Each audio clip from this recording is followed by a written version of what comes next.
Bab 55. Percayalah padaku. Fitria memandangi langit-langit kamarnya dengan pikiran yang menerawang jauh. Dari tadi wanita itu hanya termenung dan sesekali melihat ponselnya yang saat ini ada di genggamannya. Apa sebaiknya aku tanyakan saja pada Aulia? Tapi aku malu, nanti dia mikir aku wanita yang enggak-enggak. Gumam Fitria. Fitria merasa bingung, ingin sekali menanyakan tentang hubungan Adam dan Aulia di masa lalu.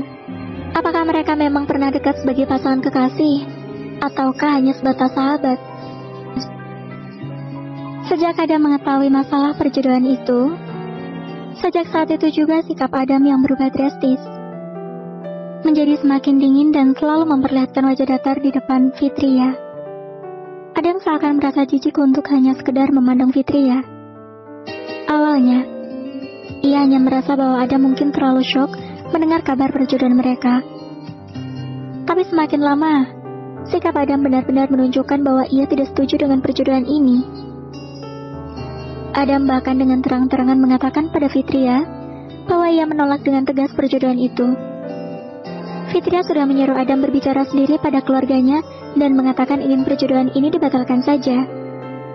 Tetapi Adam menolak, karena tidak berani dan takut kalau keputusannya itu membuat kondisi mamanya semakin drop. Fitria sebenarnya ikhlas kalau memang Adam tidak menginginkan perjodohan ini. Tapi, dia juga tidak mau disuruh kerjasama dengan Adam untuk membatalkan rencana para orang tua itu. Wanita itu ingin Adam jadi pria gentle untuk bertanggung jawab atas kehendaknya itu. Lagi-lagi, Fitria melihat layar ponselnya, ingin memencet nama Aulia, tetapi ia urungkan. Tapi sepertinya Fitria sudah bertekad akan membuat Adam mau menerimanya. Aku harus menghubungi Aulia agar tahu seberapa jauh hubungannya dengan Adam. Kalau masih ada kesempatan untuk membuat Adam luluh, aku harus mencobanya. Ya, kali ini Fitria mempunyai tekad bulat. Tidak ada yang tidak mungkin kalau kita mau berusaha, apalagi dengan usaha yang sungguh-sungguh disertai doa yang ikhlas. Insya Allah, kalau kita mau berusaha pasti Allah akan memberikan petunjuknya. Sedangkan di sisi lain, kening Sandi terlihat basah karena keringat yang mengucur di pelipisnya. Napasnya begitu berat, masih melakukan aktivitas seperti biasanya. Sudah menjadi kegiatan rutin tiap malam untuk Sandi dan Aulia melakukan hubungan suami istri, sekaligus menyempurnakan ibadah. Terima kasih sayang, ucap Sandi mengecap seluruh wajah Aulia. Sama-sama mas, jawab Aulia tersenyum. Sandi merasa sangat bersyukur mempunyai istri seperti Aulia. Pria itu benar-benar mencintai istrinya tersebut. Tidak sabar rasanya ingin segera melihat buah hati mereka yang masih menunggu 4 bulan lagi untuk melihat indahnya dunia. Memiliki anak adalah keinginan setiap orang yang sudah menikah. Begitu juga dengan Sandi dan Aulia. Sandi merasa sangat bahagia akan menjadi seorang ayah yang baik untuk anak-anaknya kelak. Memiliki istri cantik dan solihah dan juga calon putra yang masih berada di rahim Aulia merupakan anugerah terindah di hidupnya. Ya, Aulia memang sudah melakukan USG pada pemeriksaan bulan lalu.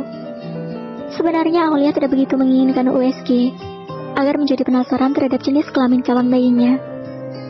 Tetapi karena Sandi yang sudah penasaran ingin segera melihat jenis kelamin calon bayi mereka, akhirnya terpaksa Aulia menuruti keinginan suaminya itu. sayang, kalau putra kita lahir nanti, apakah kamu sudah mempunyai pilihan nama untuk calon putra kita? Tanya Sandi sambil melingkarkan tangannya di perut sang istri. Dia sudah ada beberapa nama untuk bisa dipilih. Kalau Mas Sandi sudah punya calon nama untuk putra kita belum? Tanya Aulia. Aku sudah ada 3 pilihan. Yang pertama, Satria Putra Prayoga. Yang kedua, Surya Prayoga Pratama. Dan ketiga adalah Arya Putra Prayoga. Aulia mengangguk. Bagus-bagus ya. Sepertinya aku lebih suka Satria Putra Prayoga. Kalau Mas sendiri pilih yang mana? Tanya Aulia. Kalau Mas menurut kamu aja yang semuanya bagus. Pasti putra kita setampan ayahnya. Iya, Mas pede banget sih. Yang pasti mirip bundanya karena aku yang mengandungnya. Kalau mirip kamu yang ada nanti jatuhnya cantik loh. Sandi mencium bibir Aulia. Mas, kok main cium-cium sih? Habisnya Mas udah gemes dari tadi pengen nyium bibir ini. Aulia memukul lengan Sandi, berusaha melepaskan diri dari pelukan suaminya.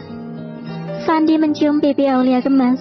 Tangannya pun bergerak lincah memegang bukit kembar Aulia dan meremas lembut. "Mas, tangannya jangan bermain terus," seru Aulia berusaha melepaskan pelukan dari suaminya.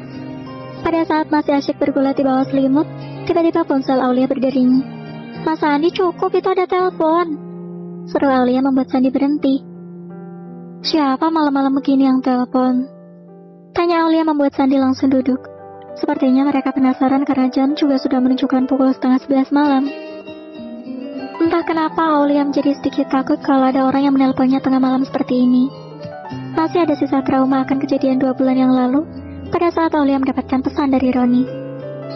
Takut kalau ternyata ada seseorang memberikan sebuah foto atau video yang menyeramkan ataupun yang bisa membuat rumah tangganya hancur. Padahal Sandi sudah memberitahu pada Aulia bahwa tidak boleh terlalu takut atau fobia berlebihan. Sandi sudah tidak pernah berpikir untuk mendoakan Aulia kembali. Kesalahan fatalnya waktu itu membuat Sandi diliputi rasa bersalah terhadap Aulia. Sungguh, kalau boleh mengulang waktu, pria itu akan berpikir 2 kali untuk mengkhianati istrinya. Rasa bersalah itu bahkan masih menggerogoti hatinya sampai sekarang. Aulia juga sudah memaafkan suaminya sejak dulu. Tapi, entah kenapa mengingat bayang-bayang foto Sandi yang dijebak waktu itu membuat Aulia trauma. Aulia melihat nama di layar itu. "Dari Dokter Fitri ya, Mas?" Angkat aja sayang. Aulia mengangguk. Dia merasa sedikit lega. Setidaknya yang menelpon adalah orang yang dia kenal. Aulia menggeser tanda hijau dan tidak lupa untuk loudspeaker ponselnya. "Assalamualaikum." "Waalaikumsalam, Aulia. Ada apa malam-malam begini dokter menelpon saya? Bisakah kita besok siang bertemu?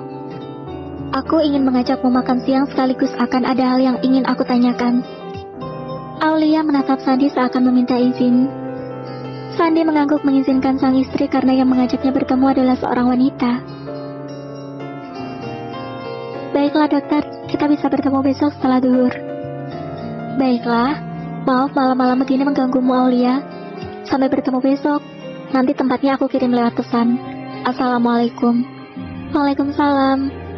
Bersambung.